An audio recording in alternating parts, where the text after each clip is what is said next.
মালয়েশিয়ার ভিসা খুলছে এই কথাটা কিন্তু আমরা কিছুদিন আগে আমাদের প্রবাসী কল্যাণ মন্ত্রী আরিফুল হক চৌধুরীর মুখ থেকে শুনছি না, আপনারাও শুনছেন। কিন্তু তিনি ভুলবশত এই কথাগুলো বলে ফেলছেন।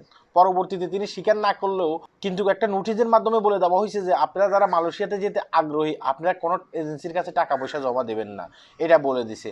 আর এটা বলে দেওয়ার পরে কিন্তু আমরা বুঝতে পারছি যে না, তিনি কিন্তু এই কথাগুলো ভুলবশত বলে ফেলছেন। তারপরেও অনেকে কিন্তু বিভিন্ন এজেন্সিকে টাকা পয়সা দিয়ে ফেলছেন। আমি পরবর্তীতে মাছরাঙা টেলিভিশনের একটা সংবাদের ভিতরে জানতে পাইছি অনেকে কিন্তু বিভিন্ন এজেন্সিকে টাকা পয়সা দিয়ে ফেলছেন। এখন কথাগুলো একটু মন দিয়ে শুনবেন। আপনারা যারা বিভিন্ন এজেন্সিকে টাকা পয়সা দিয়ে ফেলছেন একটু খতিয়ে দেখেন তো ওই এজেন্সিগুলো কি বন্ধ হয়ে গেছে কিনা। কারণ গতকালকে আমি একটা নিউজ দেখছিলাম, আমাদের প্রবাসী কল্যাণ মন্ত্রণালয় থেকে হয়তোবা এই নিউজটা দিছে। তারা বলতেছে যে 51টি এজেন্সির লাইসেন্স বাতিল করা হয়েছে, অর্থাৎ প্রত্যাহার করা হয়েছে 51টি এজেন্সির। এখন আপনি যদি টাকা পয়সা দিয়ে থাকেন আপনি ভালো করে দেখেন যে ওই 51টি এজেন্সির ভিতরে কি আপনার এজেন্সিটা আছে কিনা।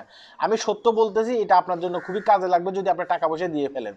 এখন হয়তোবা আপনি অ্যাডভান্স টাকা পয়সা দিয়ে ফেলছেন, এখন মালয়েশিয়ার ভিসা খুলে নাই, আগামীতে মালয়েশিয়ার ভিসা খুলবে তখন আপনি আসবেন, আপনি শুধুমাত্র টাইম গুনতেছেন।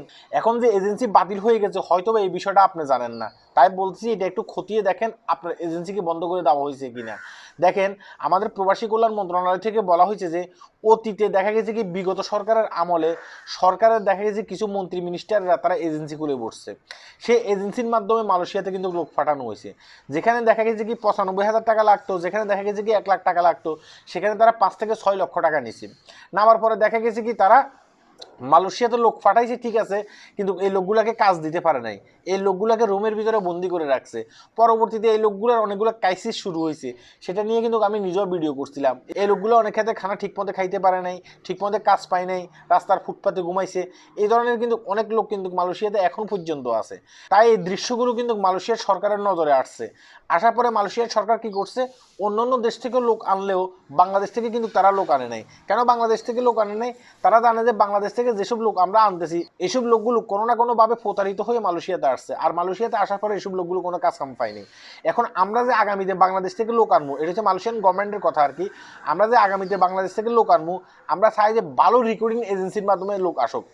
যদিও অন্যান্য দেশ থেকে লোক আনতেছে কিন্তু বাংলাদেশ থেকে তারা লোক আনতেছে না। তারা বলতেছে যে বাংলাদেশের সরকারকে আপনি যদি ওইসব রিক্রুটিং এজেন্সিগুলোকে বন্ধ করতে পারেন, যেসব রিক্রুটিং এজেন্সিগুলো প্রতারণা করতেছে এগুলোকে যদি আপনারা বন্ধ করতে পারেন, তাহলে আমরা বাংলাদেশ থেকে কর্মী নিয়ে যাবো।